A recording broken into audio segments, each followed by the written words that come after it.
This week, Uganda joined the rest of the world to mark World Standards Day. An emphasis was made on boosting quality of locally manufactured products in order to access wider markets. Standards compliance will encourage innovation, promote import substitution, and ensure the public's health and safety. We have the Buy Uganda, Build Uganda. But as we encourage people to buy Uganda, products from Uganda, our products must be competitive. And how do we ensure that they are competitive? One, in their pricing, but then also competitiveness is also looked at the healthy nature of the products we're exporting. We are having cases of cancer raising. You want to make money, but you are killing your earnings. You are killing your business. In professionalism, that is myopic. Self-standardization and regulation is a factor in improving the quality of products to attract more investment, fair competition, and revenue for entrepreneurs. The issue is, what are we prepared to sell to those markets? We have enough of products to sell to those markets. What remains is for us to embed and embrace quality standards so that all products that we produce and sell should be able to conform to the requirements of these markets. The more we produce competitively, the more we are able to provide jobs, and the faster we are able to translate or transport Uganda out of being the 23rd poorest country to a middle income status country. So we need to work together in that area. Allow me to add that in East Africa, it is a market of 177 million. The GDP of the whole East Africa is 193 billion. To boost verification and enforcement of standards, the Private Sector Foundation Uganda recently donated 2.5 billion shillings for setting up a mobile laboratory testing for consumer products. For us, as Private Sector Foundation, we thought the Bureau lacked the capacity at the time to test, for instance, masks, to sanitizers, and the rest of the goods. So we have donated equipment here which can help them to do that. But the good thing about this equipment is that it does not test only, for instance, COVID-related goods like masks. What can test masks can test textiles and fabrics. We can now be able to go and undertake tests, especially providing the tests for aflatoxins within the maize value chain, from the warehouses, from the millers, and so on. So that will help us to be able to increase the outreach, to be able to reach our maize dealers who are processing these maize across the country, as opposed to them bringing them to the fixed laboratory equipment at Standards House. The World Standards Day, celebrated every 14th of October, is a means of paying tribute to global collaborative efforts towards the development of voluntary technical agreements that are published as international standards. Dennis Igoa for UBC Business. The Private Sector Foundation has partnered with AgriCycle Global to support youth and young mothers in Luweero district.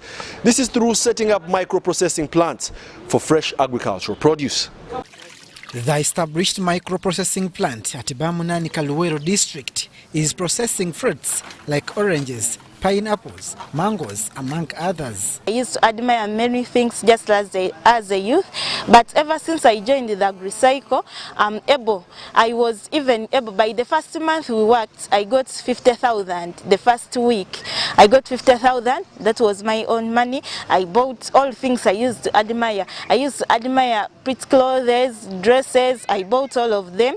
I also had my dream that I loved to buy pigs and rear them in order for them to help me in my S4. I wanted to pay my me, and I paid for mom's bills in the hospital.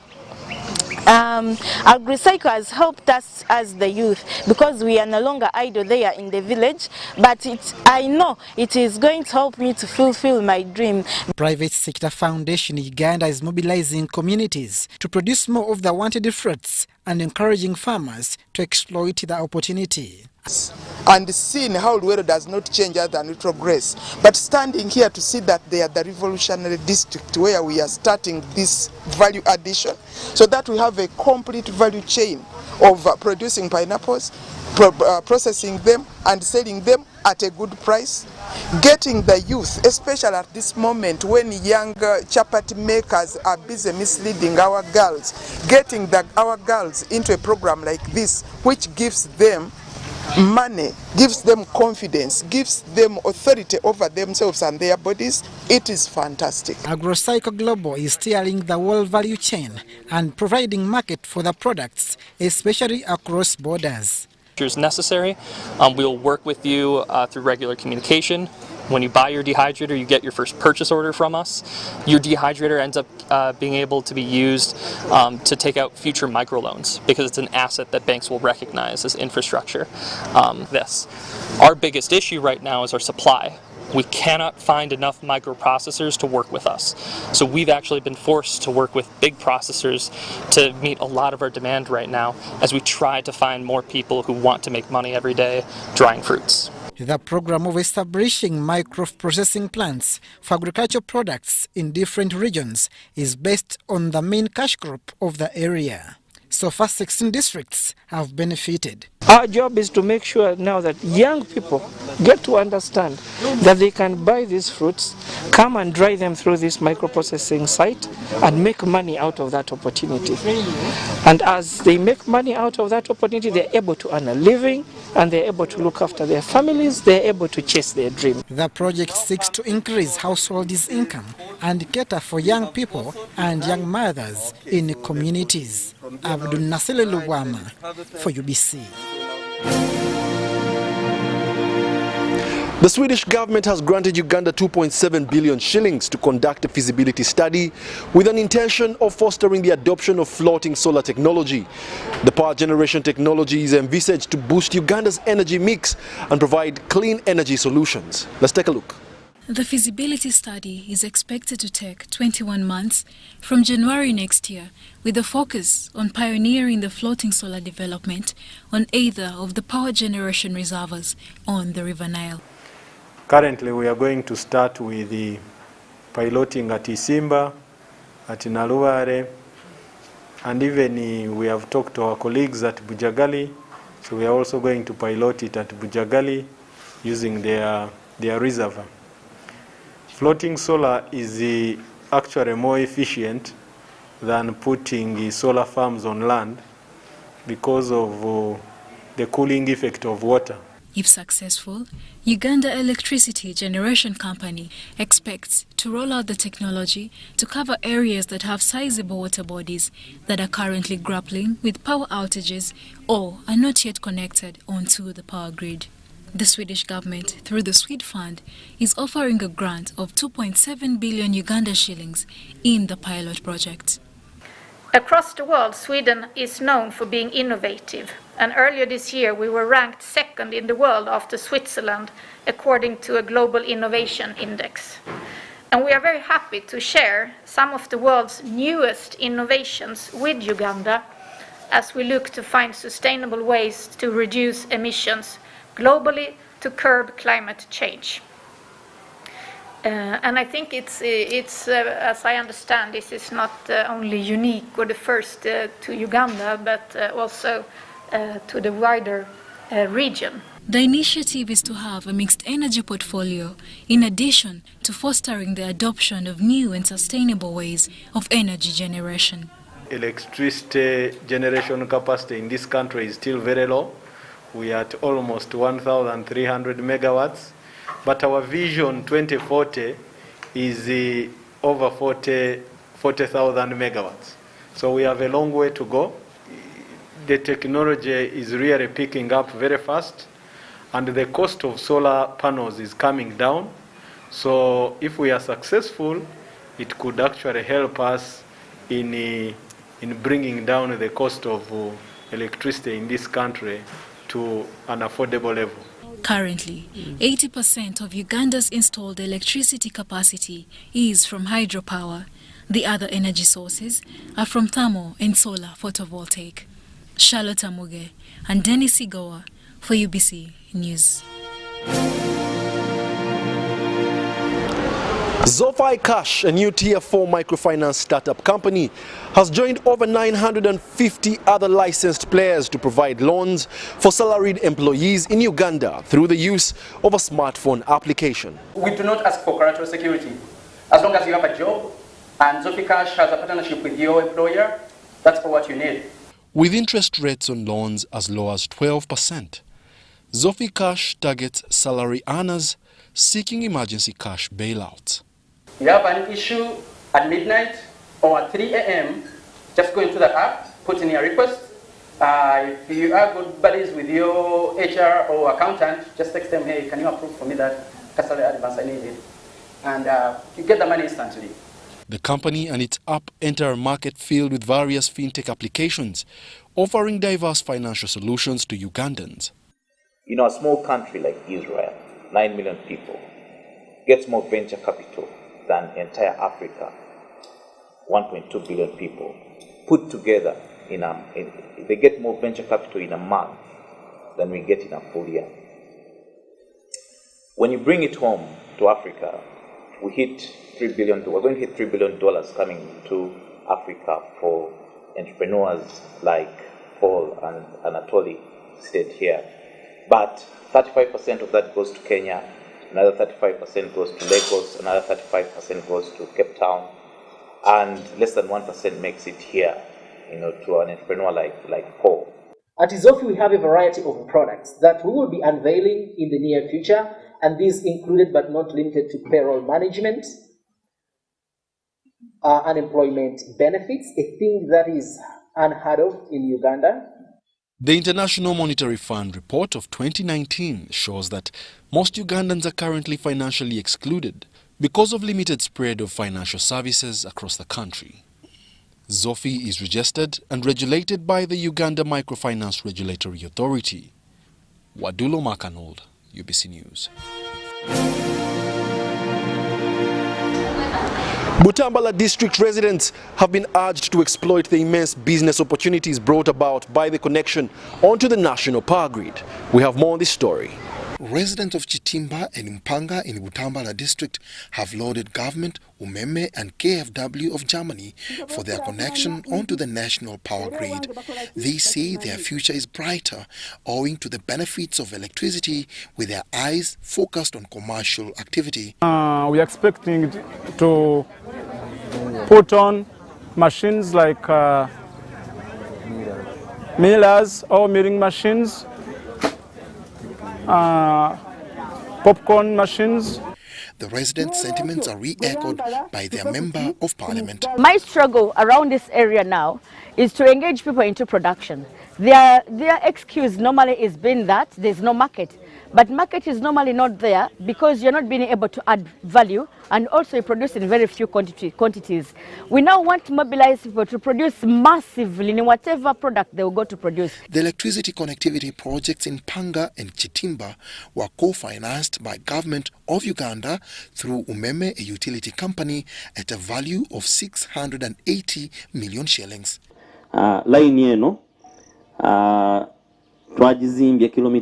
This electricity line that we have constructed is 5 kilometers long, and we have also installed 3 transformers. The power transformers help us in connecting customers, in addition to boosting the quality of electricity. So, okufuna transformer satu nacho sichangu. The demand in this area, so far we are impressed because we commissioned, the preliminary commissioning was done like 3 weeks ago, but so far as I've said, we have so far connected 60% of the targeted number. So the demand is good. So far, 60% of the 1,450 targeted households by the project have been connected. This initiative by government, private sector and the development partners is in line with government's plans to achieve 60% electricity connectivity by 2025. Dennis Igor for UBC News. In our corporate news, Airtel Uganda has launched a graduate training program where 10 youth will be trained for a year in marketing, information technology management, among other skills. Let's take a look. Through this initiative, Airtel Uganda aims to address youth unemployment caused by skills gaps. Projected to run for 12 months, The shortlisted trainees will do various programs in marketing, telecommunication engineering, IT software development and management. There is a lot of technological advancements. Now, when we go out to look for talent to bring into the organization, we find that for some of the roles, because we have so many new roles that are also led by the technological advancements, led by the demands from the customer. And these are roles that didn't exist before. So we have had to create new roles. And so finding people in the market who can fit in the roles becomes a bit of a challenge, and also because of the academic programs that we have today. So for us to be able to bridge that gap, we've decided let's do the training. Let's provide some training and then build mass. And hopefully over time, as we get into this, we'll be able to build those skills that are required. Airtel Uganda expects to graduate the training program to work as one of their employer uptake channels in the long run. Wadulo Makanod, UBC News. From across the borders, the removal of South Africa from the United Kingdom's travel red list has excited tourism stakeholders. Now they are optimistic of a bounce back when travelers start arriving from one of South Africa's niche markets.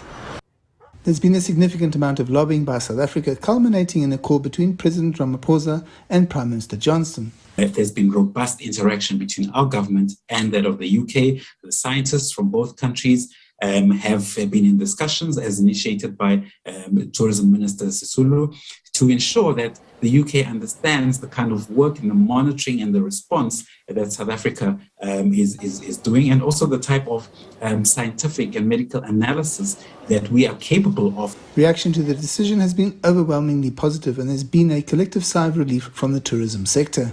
This is the best thing that can happen for tourism in Southern Africa, South Africa and Namibia, because the UK market is such a key market for us to move forward. We really have three major source markets: UK, US and Germany. So this is another piece of the puzzle to get our business back on track and to get tourism back on track in this country.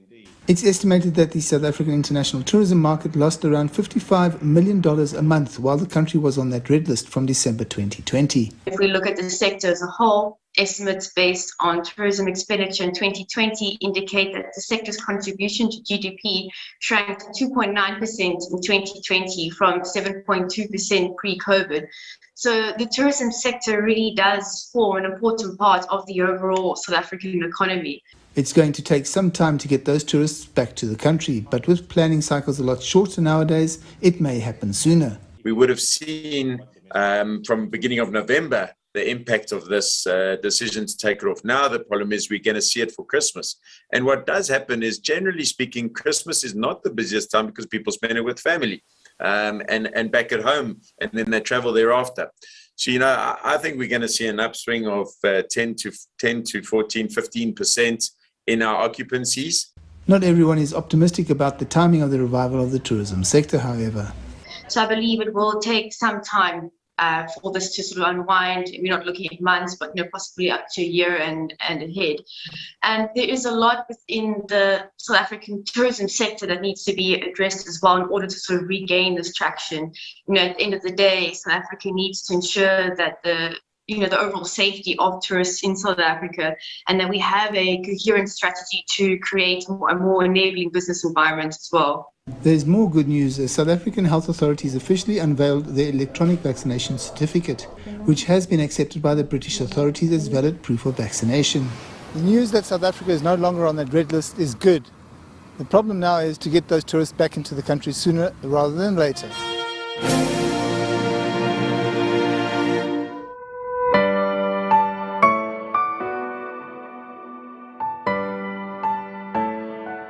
At the height of COVID, before COVID, we had reached 1,700 people enrolling. That is enrolling alone. If you add almost equal number to pick the passports alone, you are talking of 3,000 people in one compound. So that's why we are emphasizing, number one, regions. Number two, going to missions. Number three, digital.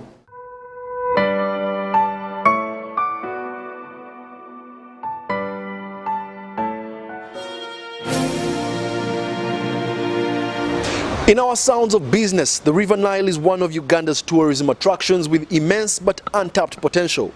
Right from the source in Jinja to the top of the falls in Murchison Falls National Park, the Nile offers you breathtaking scenery. Enjoy.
In life, there are always many factors that enable growth.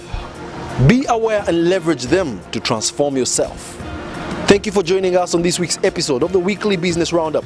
With me, your host, Wadulo Mark Arnold. Catch us on the next episode, same time, same place. From the team, I must say good night.